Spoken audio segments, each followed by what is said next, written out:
أثابكم الله.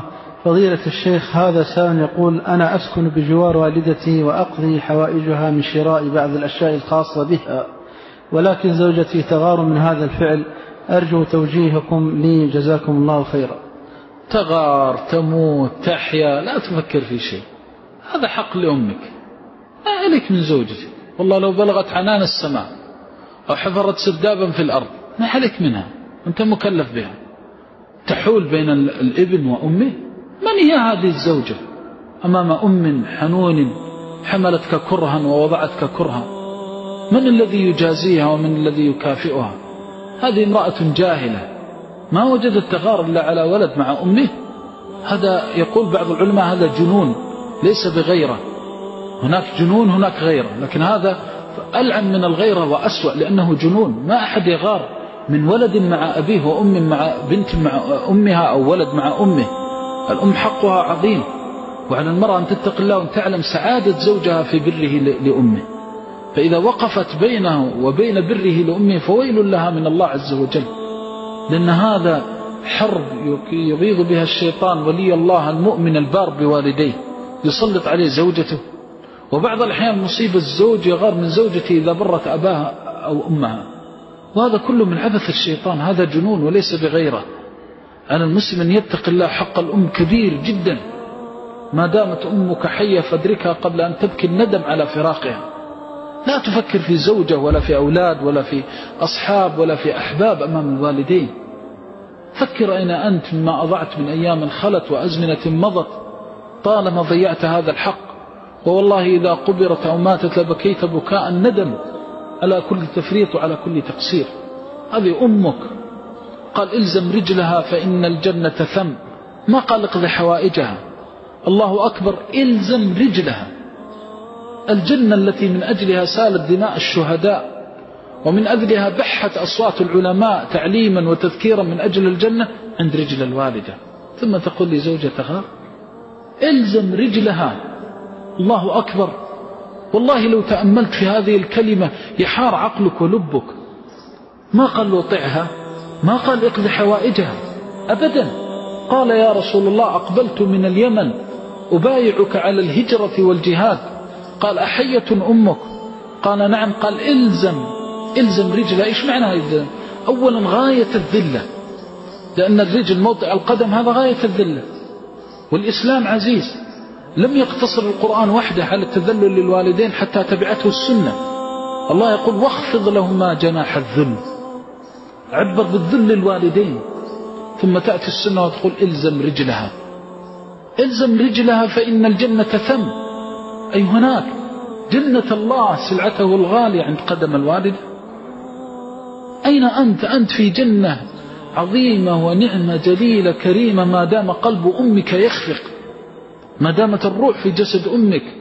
أدركها قبل أن تبكي بكاء الندم. أسكت لسانا يحول بينك وبين بر أمك، وصم أذنك عمن يدعوك إلى التقصير أو التواني أو يثبطك. قل للزوجة من اليوم: إياك أن تفتحي فمك في شيء بيني وبين أمي، وإياك أن تعترضي سبيلي إذا قمت ببري لأمي. هذا حق واجب عليك ليس لك فيه منة. حق الأم، وما حق الأم؟ مهما فعلت ومهما بذلت ما جازيتها حقه. ولذلك لما ينظر الإنسان إلى نصوص، إذا نظر الموفق السعيد إلى نصوص الكتاب والسنة وجدها متضافرة متكاثرة في تقديم حق الوالدين. فلا يجوز للمسلم أن يترك أو يرخي العنان لزوجته. الزوجة لها حق، ولكن ليس على حساب الحق الأحق والأولى والأعظم، وهو الوالدة والوالد. الوالد يقول لك: أريدك في شغل، فإذا بها تقول: إيش هذا الوالد؟ ما نستمتع بك، ما نجلس معاك. تقول لها: أخرسي واصمتي، هذا أبي وهذه أمي، وهذه أمي جنتي وناري. لا تتكلمي في الوالدين من أول لحظة، تسكتها. لا تتدخل الزوجة. وصاحبك يقول لك: ما هذا الأب الذي يشغلك؟ إلى متى أبوك؟ ما نستطيع نأخذك، ما تستطيع تسافر معنا. بمجرد أن يصل أحد ليدخل بينك وبين أبيك وأمك فأخرج لسانه وأوقفه عند هذا الحد. قل له كل شيء إلا والده، كل شيء يتكلم فيه. بالنسبة لأموري فيما بيني وبينك من خاصتنا إلا الوالدين، فاحذر، وإياك أن تتكلم، وإياك أن تثبط عزيمتي أو تضعف قوتي في بري لوالديه. ولذلك أوصيك ونفسي بتقوى الله عز وجل، وأوصي هذه المرأة أن تتق الله، وأوصي كل زوجة أن تتق الله عز وجل. كانت الزوجة تأتي إلى أم زوجها كأنها أم لها، ترعاها وتكرمها وتحسن عشرتها وتتذمم لها وتوفي لها. وهذا هو شأن الصالحات الموفقات، أنهن يحرصن على بر الزوج في والديه. المرأة الصالحة تقف مع زوجها تقيمه من منامه لبره لأمه. المرأة الصالحة تقيمه من منامه وتزعجه في راحته، يأتيها ويقول متعب، تقول له أبشر بكل خير، أنت أتيتني من جنة، أنت إذا قضيت حاجة الأم قضيت حوائجنا. لأن الله ببركة طاعة العبد، البركة في الطاعة، إذا أطاع العبد واتقى الله عز وجل بورك له في قوله وعمله وماله وأهله وولده. ومن دخل إلى زوجه بارا بوالديه دخل إلى خير وإلى بر. فالمرأة هي التي تثبت زوجها، المرأة الصالحة. أما إذا كانت صالحة بالاسم والدعوة وتأتي تغار كل ما دعت الأم وكل ما سألت، هذا ليس بغيره، هذا جنون. وإياك أن تتبع أمرك الله بالعقلاء ونهاك عن من.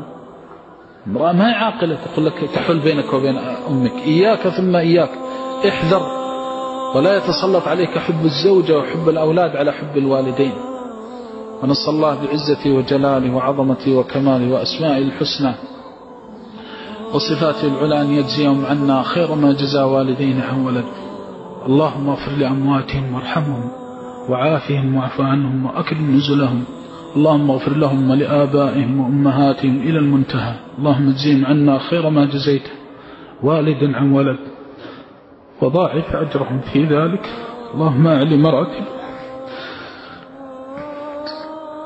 أسألك من كان منهم حيا أن تحسن خاتمته وأن تبارك قوله وعمله. اللهم اجعلنا من البارين، اللهم اجعلنا من البارين، وأعطنا أفضل ما أعطيت بارا في بره، وافتح علينا بذلك أبواب الرحمات، وبلغنا معهم أعالي الفردوس في الجنات يا أرحم الراحمين يا أرحم الراحمين. اللهم اجعلنا من الواصلين، واجعلنا من البارين، واجعلنا من أهل الرضا يا أرحم الراحمين. اللهم لا تحل بيننا وبين رضاك في والدينا بشيء، بلغنا أعالي الدرجات، واغفر لنا في الحياة وفي الممات، وأوجد لنا واسع الرحمات يا أرحم الراحمين. اللهم اغفر لوالدينا وارحمهم كما ربونا صغارا. اللهم اسعدهم سعادة السعداء، اللهم نعمهم نعيم الشهداء، اللهم أنزلهم منازل الأتقياء، واجزهم عنا خير الجزاء.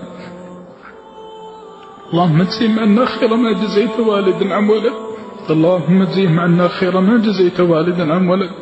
اللهم اغفر لهم ما قصروا في حقنا، اللهم اغفر لهم ما قصروا في حقنا، وبدل سيئاتهم حسنات، وأوجد لهم رفعة الدرجات ونعيم الجنات يا أرحم الراحمين. اللهم أعنا على برهم أحياء وأمواتا، اللهم أعنا على برهم ورضاهم يا أرحم الراحمين. اللهم اغفر لهم أتم المغفرة وأشملها وأعمها وأخصها، وارحمهم أتم الرحمة وأشملها وأعمها وأخصها يا أرحم الراحمين. اللهم أحلناهم إليك أن تجزيهم بأحسن الجزاء، وأن تنزلهم منازل السعداء، وأن تجعلهم في جوار النبيين والصديقين والأتقياء يا فاطر الأرض والسماء يا أرحم الراحمين. اللهم اغفر لأحيائهم ويسر أمورهم واشرح صدورهم وأحسن خواتمهم وأصلح أقوالهم وأعمالهم وأرضهم عنا يا أرحم الراحمين.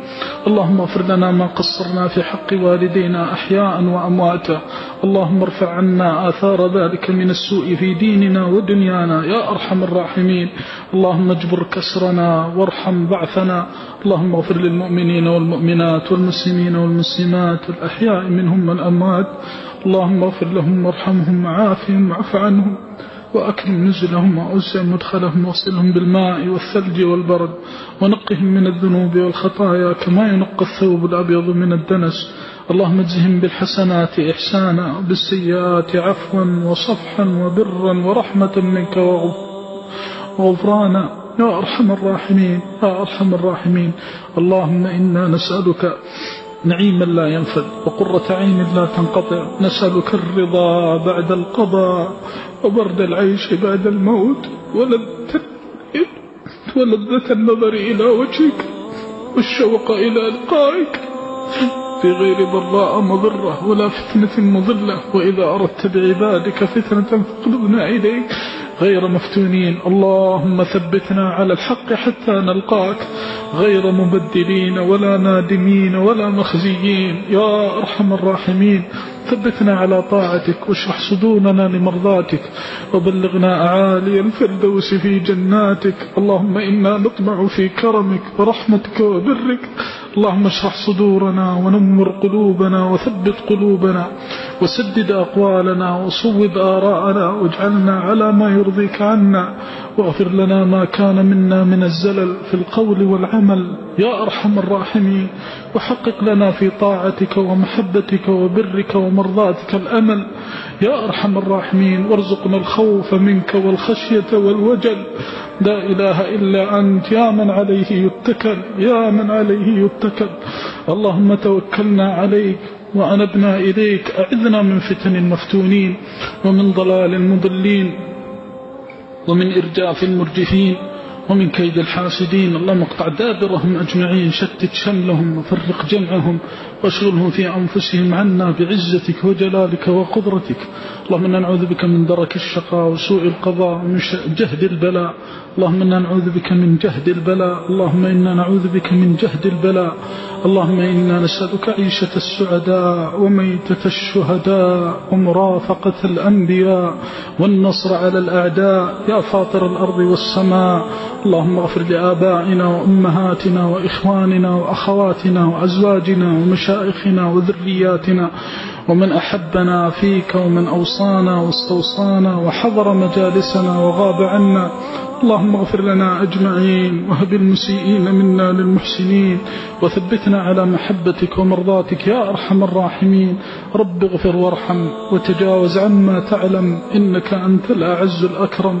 سبحان ربك رب العزة عما يصفون وسلام على المرسلين والحمد لله رب العالمين وصلى الله وسلم وبارك على